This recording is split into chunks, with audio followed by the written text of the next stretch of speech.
你肯定遇過呢種情況。借錢嗰陣，對方拍晒心口同你稱兄道弟，語氣真到令你覺得唔借俾佢，直情係一種罪過。你問佢幾時還，佢話下個月，最多2個月。你話唔緊要，唔使急，佢反而仲急過。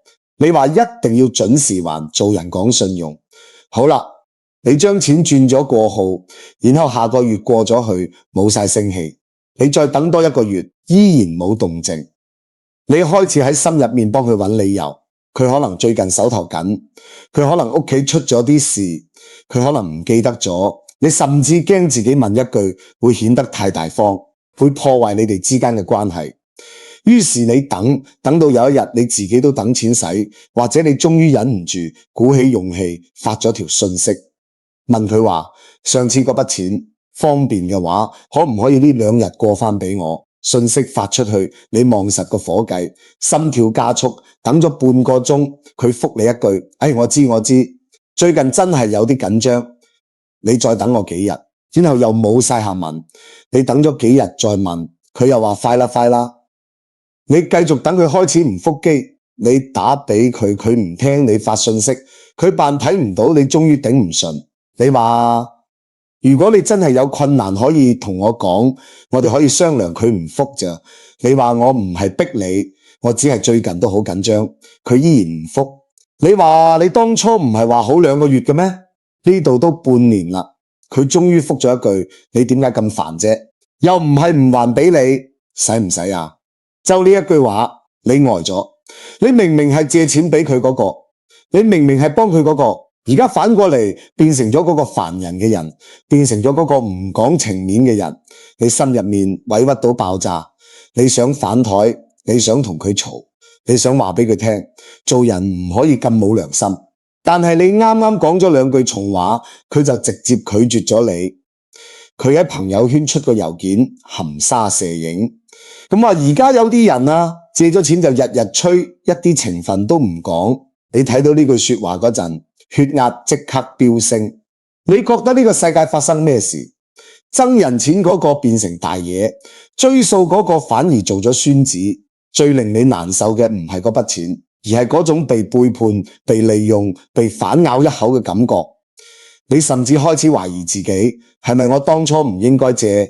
係咪我吹得太緊？係咪我真係太計較？停！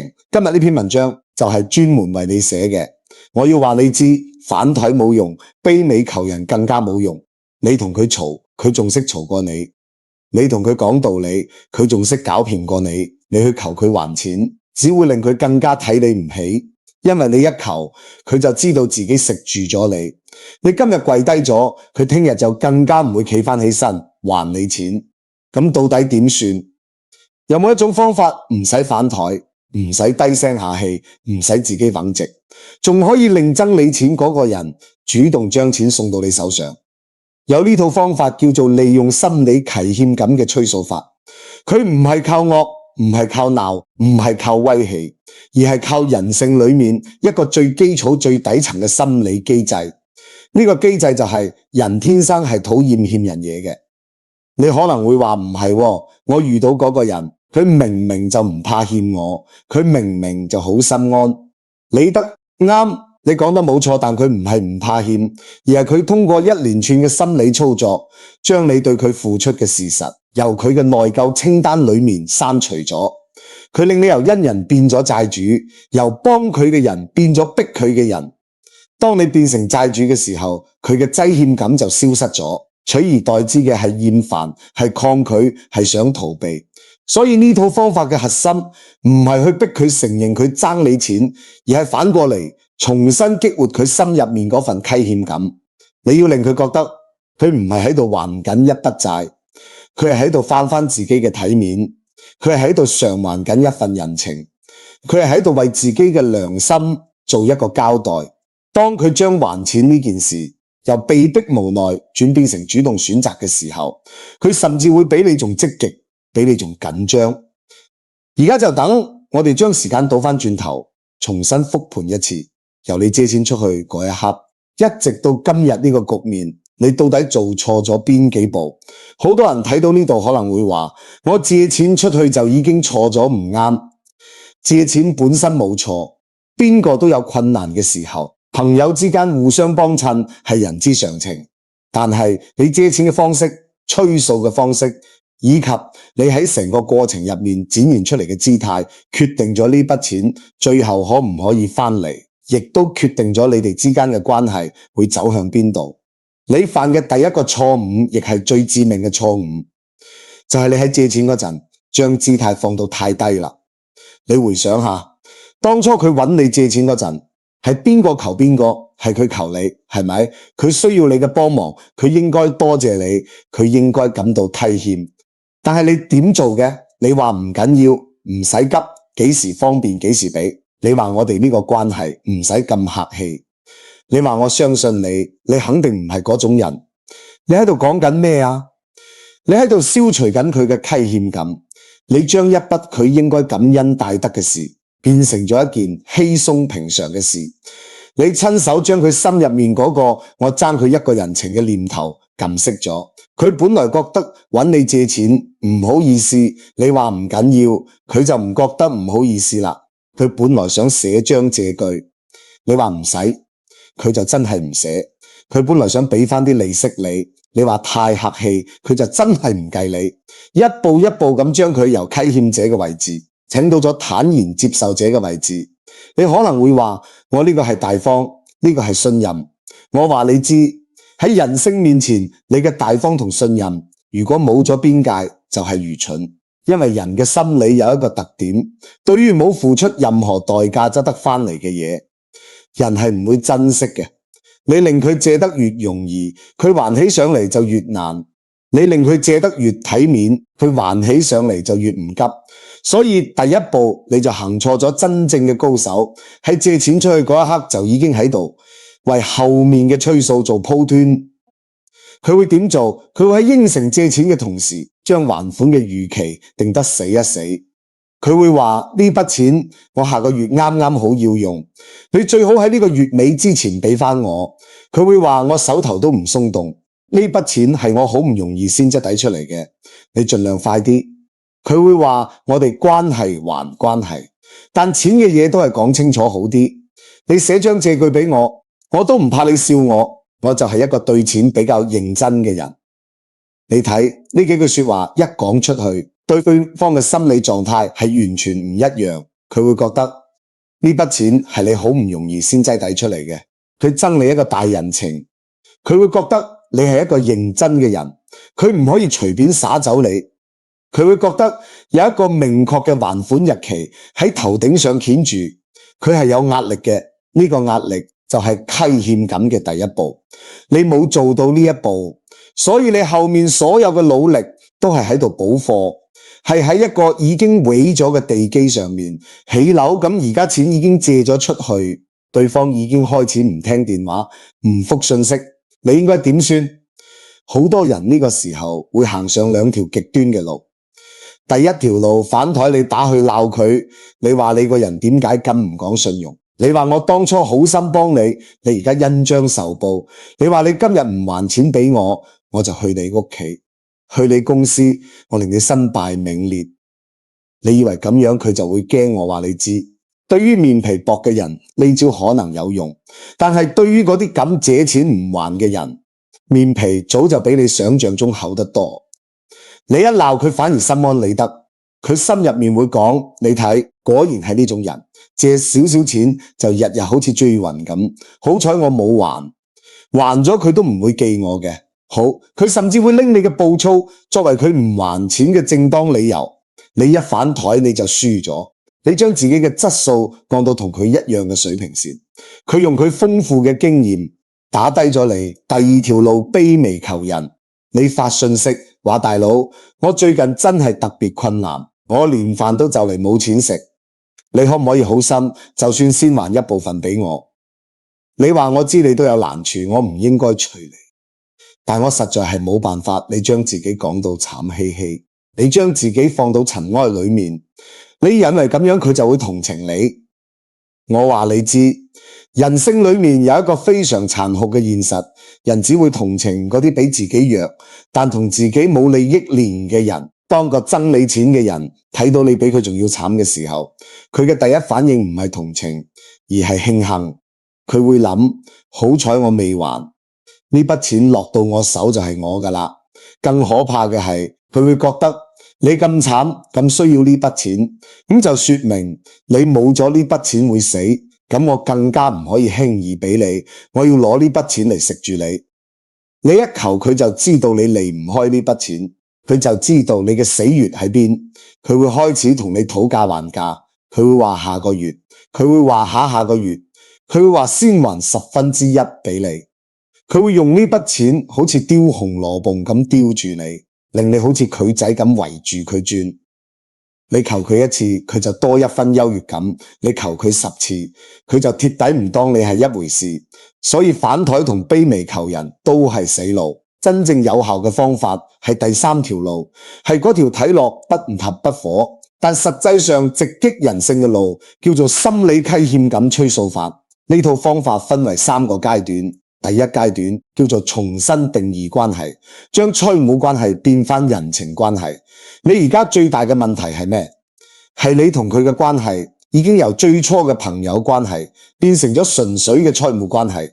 佢係妻門人，你係嘅債權人。佢只記得佢憎你一筆錢，但佢唔記得你當初係幫佢。佢只記得你喺度催佢，但佢唔記得佢當初求你。佢將你當成咗債主，當成咗追債鬼，係獨冇將你當成嗰個曾經扶過佢一把嘅人。所以你要做嘅第一件事，唔係催佢還錢，而係令佢記翻起你曾經係佢嘅恩人。點樣令佢記翻起？唔係靠講，唔係靠你同佢翻舊酒。你同佢講當初你幾咁困難，我點樣幫你？呢啲說話一出口就輸咗，因為你喺度索取回報。你喺度道德窮價。真正高手段嘅做法係令佢自己感覺到雞欠。具體點樣操作？你要突然停止一切催數行為。冇錯，你冇聽錯，停止。你唔再發信息俾佢，唔再打電話俾佢，唔再喺朋友圈出任何含沙射影嘅內容。你徹底由佢嘅世界消失。你可能會話我消失咗，佢咪更加唔還錢？啱啱相反。你要明白一個道理，一個習慣咗你日日催佢嘅人，你突然間唔催，佢會點樣？佢會慌，因為佢唔知你喺度諗緊咩，佢唔知你下一步會做咩人嘅心理。有一個規律，對於持續存在嘅刺激，會慢慢適應同產生免疫力。你日日催，佢就日日煩，但佢嘅煩會慢慢變成習慣，最後佢甚至會覺得你催你都係正常。你唔催先至唔正常，但當你突然停止嘅時候，嗰個持續嘅壓力消失咗，取而代之嘅係一種空白。空白會帶嚟不安，不安會帶嚟反思。佢會開始諗，佢點解唔催嘅？係咪出咗咩事？係咪佢已經絕望？係咪喺度憋緊咩大招？就喺佢亂咁諗嘢嘅時候，佢嘅心理防線就開始鬆動。但呢個仲未夠。呢個只係令佢由對抗狀態返到一個相對中立嘅狀態。接住落嚟，你要做第2步，製造一次非催數性質嘅善意接觸。等過咗1到2星期，你揾一個完全同錢冇關嘅理由，同佢進行一次正常嘅輕鬆嘅，甚至帶少少溫暖嘅互動。譬如你見到一條佢感興趣嘅新聞，轉發俾佢話：喂，呢個你睇過未？幾得意喎！譬如你喺佢生日嗰陣發一條簡短嘅祝福，祝佢生日快樂，就4個字，唔好多。譬如你喺佢嘅朋友圈睇到佢出嘅郵件，撳一個 like， 但唔好評論，就係咁簡單。你留意喺呢個過程入面，你1個字都唔好提錢，1個字都唔好提還款，你嘅表現就似一個普通朋友咁，甚至比普通朋友仲要淡少少。呢個行為嘅作用係咩？係打破佢對你嘅預設。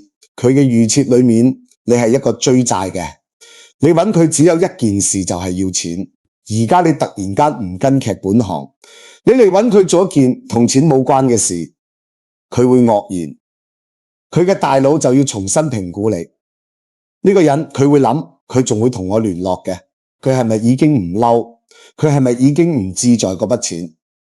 就喺佢產生呢個念頭嘅時候，溪欠感開始靜靜雞萌芽，因為佢發現你並冇好似佢想象中咁，因為錢嘅事同佢反目成仇，你仲喺度維持緊呢份關係，你仲當佢係朋友，而佢呢，佢爭住你嘅錢，你偏偏唔提，你越唔提，佢個心就越唔踏實。點解？因為人心都係肉做嘅，除非係極少數反社會人格，大多數人內心深處都收埋咗一個叫做良知嘅嘢。呢個嘢平時俾佢嘅自私同防盜機擠壓喺底層，但當你表現出善意大度、唔計較嘅時候，呢個嘢就會冒出嚟，令佢坐立不安。呢個就係心理雞欠感被激活嘅時刻。咁接住落嚟就係第三階段，亦係成個方法嘅核心操作，叫做示弱但唔卑微。好多人喺呢個環節會走向另一個極端，佢哋會話我明啦，唔可以反台，亦唔可以卑微求人，咁我就高冷啲，我就硬淨啲，我擺翻個架子。結果佢發信息俾欠款人話，請你喺本周內將欠款歸還，否則後果自負。呢種語氣，你覺得對方會還錢咩？佢唔會，因為佢會覺得你喺度威脅佢，你威脅佢嘅防禦機制即刻啟動，佢會對抗，會拖延，會揾各種理由。咁正確嘅示弱但唔卑微應該點做？你要將佢拉入一個我同你係同一邊嘅陣營，而唔係企喺佢嘅對立面。你要令佢感覺到你唔係逼緊佢，你係幫緊佢，幫佢解決一個你哋共同嘅問題。具體嘅話術可以咁樣設計，你唔好喺情緒激動嗰陣 send，你要揾一個自己心情比較平靜嘅下晝，或者夜晚發一段話俾佢。呢段話嘅揭稿分為3層，第一層表達你對佢嘅理解，你可以話我知呢段時間你肯定都遇到咗一啲難處，邊個嘅生活都唔容易，我唔係唔理解。你呢句說話嘅作用係咩？係卸低佢嘅心防。佢本來已經準備好你又嚟催佢，佢仲準備好咗一套說辭，咩最近好難，咩再等幾日見佢冇催，你反而話理解佢。佢嗰套準備好嘅防吳公式，一瞬間就失去咗目標，就好似一拳打咗落棉花度，佢會呆一呆，佢會覺得你個人又幾講道理，同時個心會有一絲絲愧疚，人哋咁理解我，我卻一直避開佢。第二層表達你自己嘅困境，但要留意呢個困境唔係為咗博取同情，而係為咗說明我需要呢筆錢係一個客觀事實，唔係你嘅錯。你可以話，但我呢邊最近確實有一個關口過唔到，具體咩事我唔詳細講，總之係到咗唔到唔諗辦法嘅地步。你睇，你冇喊窮，冇話自己冇飯開，你話嘅係一個關口，呢個係一個好體面嘅講法。你將呢個事實擺出嚟，不卑不亢。第三層，亦即係最核心嘅一層，你將決定權交俾佢，但係交嘅方式好有技巧。你話呢筆錢對我嚟講真係好重要，但我唔想因為呢件事傷咗我哋之間嘅感情。我之前一直冇催你，係覺得你係個靠得住嘅人，你會處理好。如果你而家真係拎唔出全部，你睇下你可唔可以先拎一部分幫我周轉一下，就算一小部分都好，剩低嘅你跟翻你嘅節奏。你呢段話講完，你再用眼睇效果。首先你話我覺得你係個靠得住嘅人，呢個係喺度俾高帽佢戴，人性就係咁。你越話佢靠得住，佢越唔好意思做出唔靠得住嘅事。你越話佢係個好人，佢越唔好意思做壞事。其次你話先拎一部分，呢個係喺度俾一個台階，佢一個可以即刻行動嘅台階。好多欠款人之所以一直拖住，唔係因為佢真係拎唔出一分錢，而係因為佢覺得反正都還唔清全部，索性就唔還。呢個係一個好常見嘅心理，叫做破罐子破摔。你而家同佢講先還一部分就得，就將佢呢個心理障礙打破咗。佢會覺得原來唔使一次過還清，咁我可以先拎幾百幾千蚊應付住先，等佢唔好再煩我。但你要知道，一旦佢開始還咗第一筆之後嘅心理壓力就細好多。最重要嘅係你全程冇求佢，你只係喺度陳述一個你哋雙方都認可嘅事實，你冇話求嚇你啦，你冇話你行好，你用嘅係你睇下你可唔可以？呢個係一種平等嘅商量嘅語氣。佢如果連呢個都唔應承，咁佢就唔係一個暫時有困難嘅人，而係一個唔講信用嘅人。呢頂帽佢唔想戴，但呢套方法最精妙嘅地方仲未止於此。佢最厲害嘅地方在於你將呢啲說話講完之後，你要做一件事，就係徹底放低。你講完你應該講嘅，做完你應該做嘅，然後你就將呢件事由你個心度放低，你唔再焦慮。佢幾時覆你，唔再每隔5分鐘睇一次手機，唔再諗佢會唔會又呃你。你去做你自己嘅事，去賺你嘅錢，去過你嘅生活。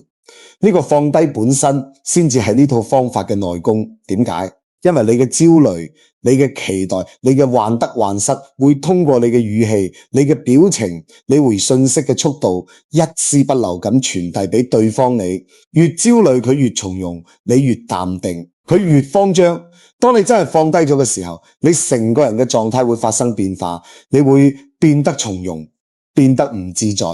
呢種氣場會穿透電話，穿透微信，令佢感受到。佢感受到你唔再非佢不可，佢感受到你冇咗呢筆錢都一樣可以生活，甚至活得更好。到嗰個時候，急嗰個人就唔係你，係佢啦。佢會開始諗，佢點解唔揾我嘅？佢係咪真係唔自在？嗰筆錢我係咪應該還啦？唔係嘅話，以後見面幾咁善價？唔係嘅話，以後真係有咩事？人哋係咪以後都唔會再幫我？你睇，角色徹底翻轉，由你追住佢跑，變成佢追住你跑；由你求佢還錢，變成佢想還你錢嚟修復關係，嚟消除自己內心嘅不安。呢個就係心理虧欠感被激發到極致時嘅表現。佢會主動聯絡你，佢會同你講：家姐，嗰筆錢我面到啦，我過俾你。佢甚至會俾多些少你，話係利息，話係請你食飯。佢唔係喺度還錢，佢係喺度慳翻自己嘅體面，佢係喺度為自己嘅良心埋單。而你由頭到尾冇低過一次頭，冇嘈過一次交，冇失過一次態，你贏得好體面。有人可能會話你呢套方法太過理想化。如果對方就係個磨賴，就係個軟硬唔食嘅人，點算？我話你知，呢個世界真正嘅無賴冇你想象中咁多。好多人之所以表現到好似一個無賴咁，係因為佢被逼到咗嗰個角落頭。你越逼佢，佢越縮；你越鬧佢，佢越賴皮。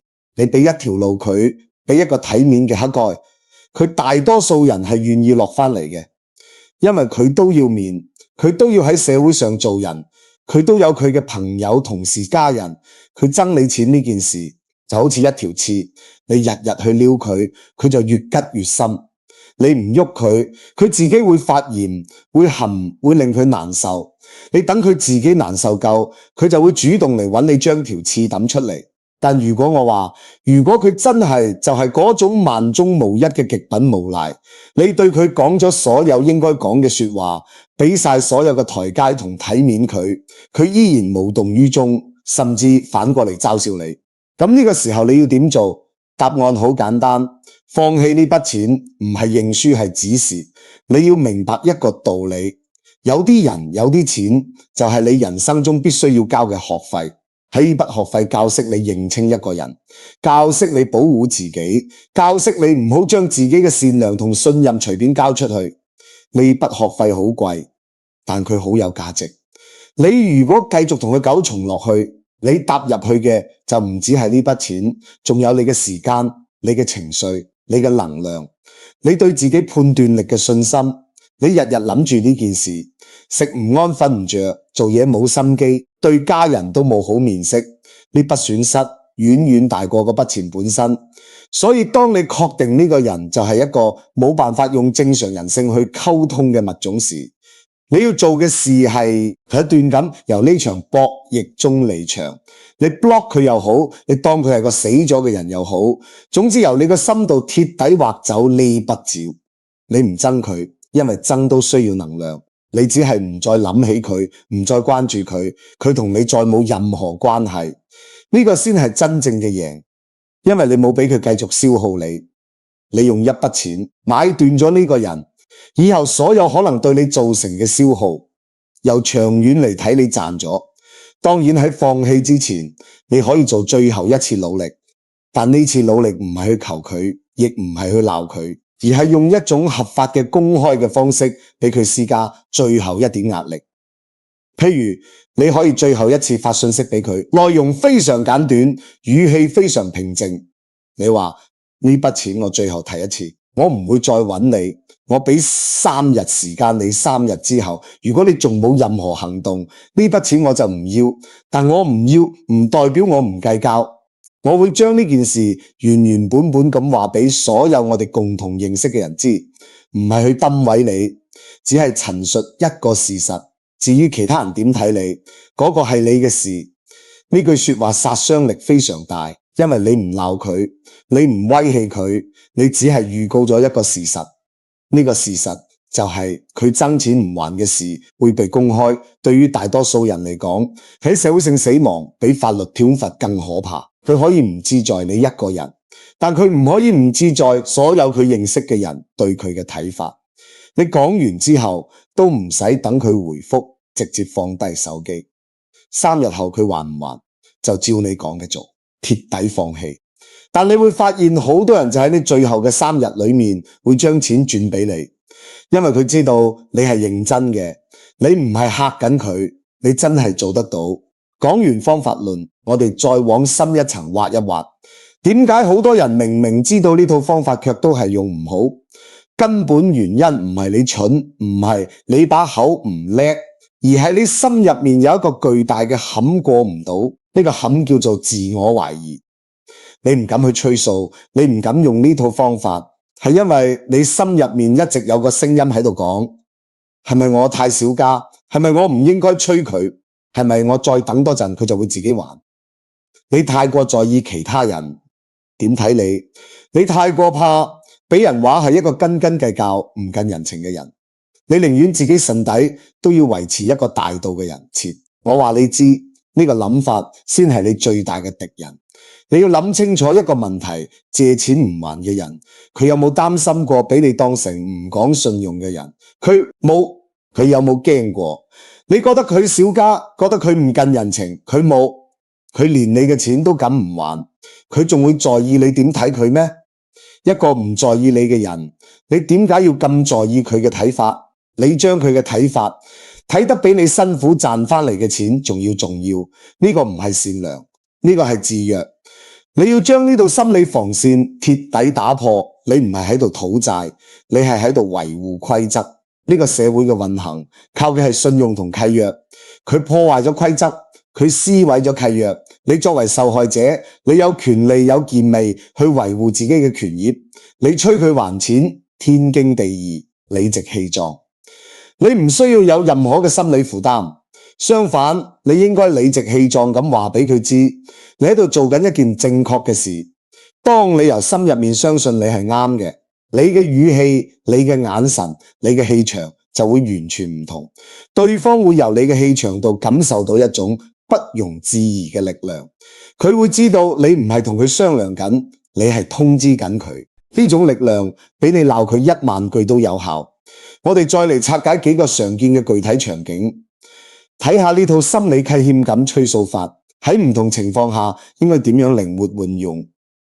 第一個場景係你同呢個欠款人關係仲係比較近，甚至每日都要見面，譬如同事，譬如親戚。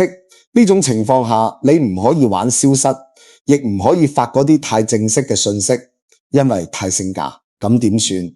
你要將心理虧欠感搓碎佢，灑喺日常嘅每一次互動入面。譬如話，你哋一齊食飯到埋單嗰陣，你按兵不動。以前你可能會爭住俾錢，而家你唔俾，你等佢俾完之後，你就講一句：哎呀，多謝晒啊！今日要你破費添。就係咁一句，冇任何暗示，但呢句說話會喺佢心入面發酵。佢會諗：我爭佢咁多錢未還，佢只係請我食咗餐飯就多謝我，佢呢個係咩意思？佢係咪喺度點我？佢係咪唔高興？你睇，你咩都冇講，佢自己就開始腦補，佢嘅腦補就係佢嘅內疚。再譬如你哋喺度傾偈，傾到最近大家都唔容易錢難賺之類嘅話題，你順住講一句，係啊，最近真係掹掹緊，不過好彩總會過得去嘅。然後你即刻將話題帶開，絕對唔將話題扯到佢身上。你越唔提佢爭你錢嘅事，佢就越會自己往嗰度諗，因為佢係心虛嘅。你就好似一個高手過招，你唔出招，佢嘅破綻反而會露出嚟。你只需要保持一種溫和嘅淡淡嘅距離感。以前你對佢好熱情，而家你對佢好客氣。客氣係人際關係裏面最遠嘅距離。佢會感覺到你嘅變化，但佢捉唔到你嘅痛腳。你冇對佢唔好，你甚至比以前仲有禮貌，但佢就係覺得唔舒服。呢種唔舒服就係佢喺度為佢嘅行為付出心理代價，爭得越耐，佢個心就越難受。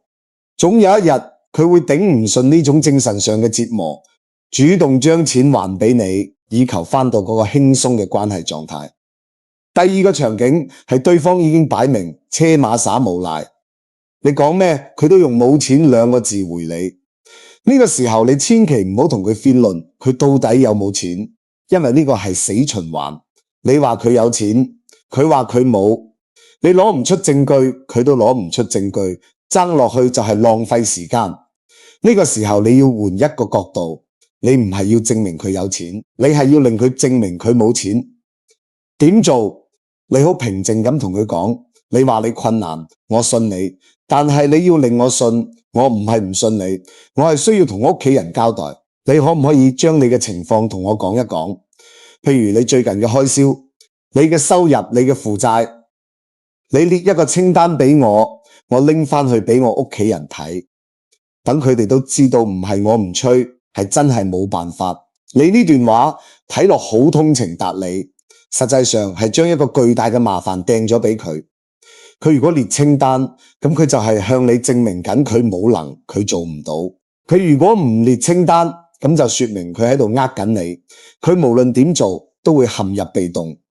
呢個方法嘅精髓在於你唔係同佢對抗緊，你係同佢同謀，一齊去解決你屋企人嗰邊嘅問題。你將佢拉入咗你嘅陣營，叫佢幫你對付一個虛擬嘅屋企人。佢如果唔想幫你呢個忙，咁佢就要乖乖地還錢。如果佢連呢個忙都唔肯幫，咁你就有充分嘅理由將呢件事升級到佢嘅公司、佢嘅家庭、佢嘅朋友圈，因為你已經俾咗最大嘅誠意同耐心。佢係佢自己唔要。第三個場景亦係最令人頭痛嘅，就係對方失聯，電話唔聽，微信唔覆，好似人間蒸發咁。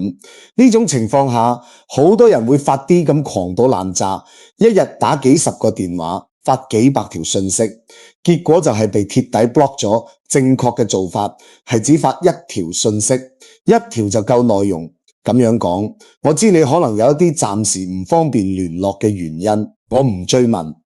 但呢筆錢嘅事終歸要解決，我俾1個月時間你。呢1個月裏面，我唔會再聯絡你。1個月之後，我會重新聯絡你。嗰陣時，希望你俾到一個明確嘅答覆我。如果你都係唔覆，咁我就唯有按照自己嘅方式嚟解決。捉好，發完呢條信息，你真係1個月都唔好聯絡佢。呢1個月裏面，你該做咩就做咩。1個月之後，你再發一條信息，內容更短，就話時間到啦，方便覆個話嗎？就呢一句，佢如果仲係唔覆，咁你就可以做出決定，你係要揾律師，定係要揾收數公司，定係要放棄都冇問，但至少你俾咗自己一個交代，你冇喺呢件事上冇限期咁消耗自己。好多時候我哋怕嘅唔係冇咗筆錢，而係件事蛋而未決嗰種煎熬感。你俾自己一個期限，到咗期限就做決定，你個心就定咗，心定咗，你先可以去賺更多嘅錢，去經營更好嘅生活。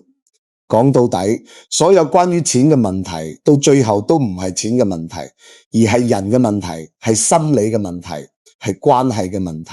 你學識呢套利用心理虧欠感嘅催數法，唔單止係學識一門追債嘅技巧，你更係學識一種洞察人性、管理關係、保護自我嘅底層能力。你唔會再輕易咁將錢借俾唔應該借嘅人，因為你知道借出去之前應該做咩。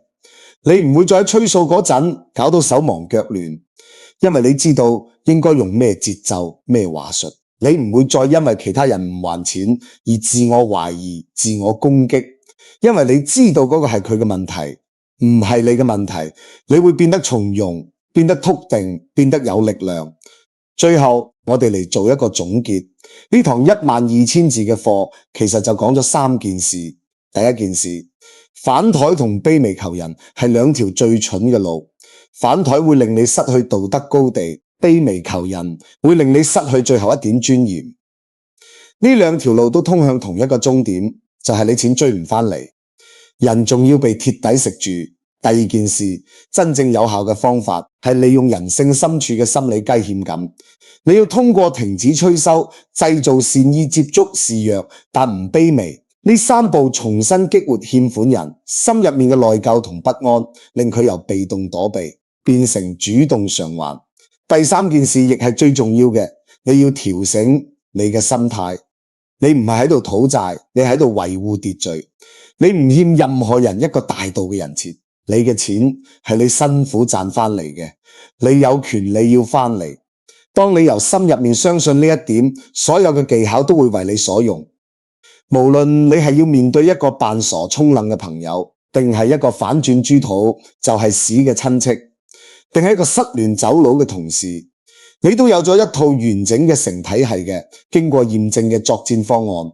你唔會再慌，唔會再驚，唔會再內耗，你會好似一個有經驗嘅詩人咁，平靜咁、耐心咁、有策略咁，等住絲襪自己行入你嘅包圍圈。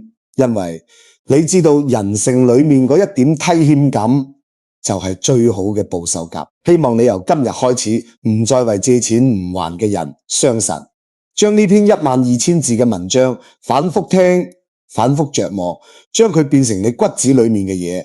你要記住，你值得被尊重，你嘅錢值得被歸還。呢個世界嘅美好需要每一個守規矩嘅人一齊去維護，而你就係嗰個敢於維護規則嘅人。